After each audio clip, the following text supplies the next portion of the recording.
comme on dit, hein, c'est un nouveau concept et aussi une nouvelle politique diligentée par nos États. Et je crois au niveau du Sénégal, on avait choisi de mettre la couverture maladie universelle. Mais au niveau sous-régional, il y a la politique qui a changé, et je dirais même au niveau international, pour dire aujourd'hui couverture sanitaire universelle. C'est pour comme la politique actuelle, l'engagement qui a été pris, c'est de ne laisser personne en rade. Donc c'est ce qui fait qu'aujourd'hui, quand on parle de couverture, il y a les relais communautaires qui ont leur importance dans le système. Et il faudrait les prendre en compte. Il y a aussi les maladies tropicales négligées. Parce que si on dit aujourd'hui de ne laisser personne en rade et réussir les ça veut dire qu'il faudrait tous les impliquer et les prendre en compte. Et ce qui a fait un peu le changement de paradigme, mais ça n'a pas trop d'importance par rapport au contenu même de la maladie qui est prise en compte. Bon, ça a été déjà accompagné parce que c'est la présidente qui était, c'était en Nairobi.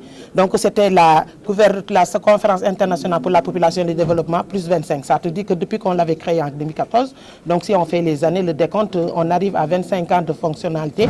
Et maintenant, au niveau de Nairobi, c'était de voir qu'est-ce qui a été fait et qu'est-ce qui n'a pas été fait. Donc des engagements ont été pris et notre État était là-bas, notre gouvernement par les ministères de tutelle. Donc de telle sorte qu'il y a des engagements pris pour pouvoir au moins accompagner et compléter la politique sur la population et le développement. Non, genre, disons, comme je dis, c'est un concept aujourd'hui épousé par tout le monde. Mais quand on parle genre, c'est que c'est de veiller à l'autre. Tout de suite, la présidente l'a dit. Dans la société, il y a les hommes et les femmes. Il faudrait que, il faut toujours veiller à ce que l'un ni l'autre ne soit lésé par rapport à ce qui se fait comme les politiques publiques. Et je crois qu'aujourd'hui, en tant que femme, et je salue aujourd'hui ici l'effort des ministères au niveau du Sénégal qui ont mis des cellules genre au niveau de ces ministères. Parce que ce qu'on remarque même à l'Assemblée nationale, quand les ministères venaient, c'était que des hommes. Mais il y a des femmes qui sont là, les socles, la cheville ouvrière qui travaillent dans ces ministères. Il faudrait au moins veiller à l'équité genre pour cela. Et le ministère de la famille, de la femme, de la famille et du genre, qui a aussi travaillé sur le programme d'appui à la stratégie nationale d'équité et de genre. Donc aujourd'hui, qui développe des réalisations, qui fait des réalisations extraordinaires par rapport à cela. Sur les soins quand même de santé. Tout à l'heure, j'ai entendu l'honorable député dire que vraiment il y avait des choses à faire. Il y avait quand même au niveau donc des... Bon, nous en tant que déjà parlementaires, notre rôle c'est de la représentation. Hormis ça, c'est de voter le budget et aussi de contrôler le gouvernement, les actions gouvernementales.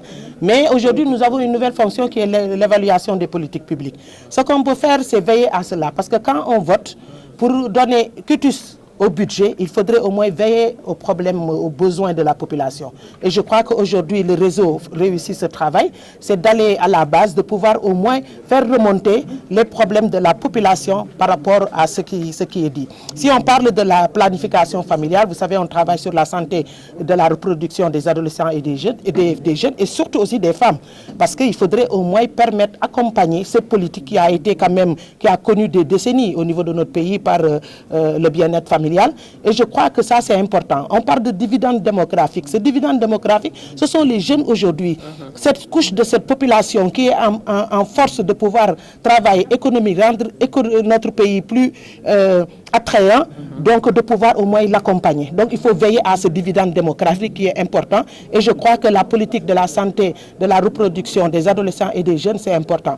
Maintenant, tout ce qui concerne les autres problématiques, c'est de veiller l'application. On parle aujourd'hui du décret sur la santé de la reproduction. Pour te dire que le protocole de Maputo a été voté depuis 2003-2004. Et jusqu'à aujourd'hui, on n'a pas le décret d'application. Donc il faudrait veiller à ces politiques pour cela. Et maintenant, équilibrer les financements. Parce qu'aujourd'hui, avec toujours la planification familiale, on était à 500 millions. Et avec la déclaration de Londres, on voit qu'aujourd'hui, ça a été rehaussé. Notre État a respecté les engagements pris en ce sens.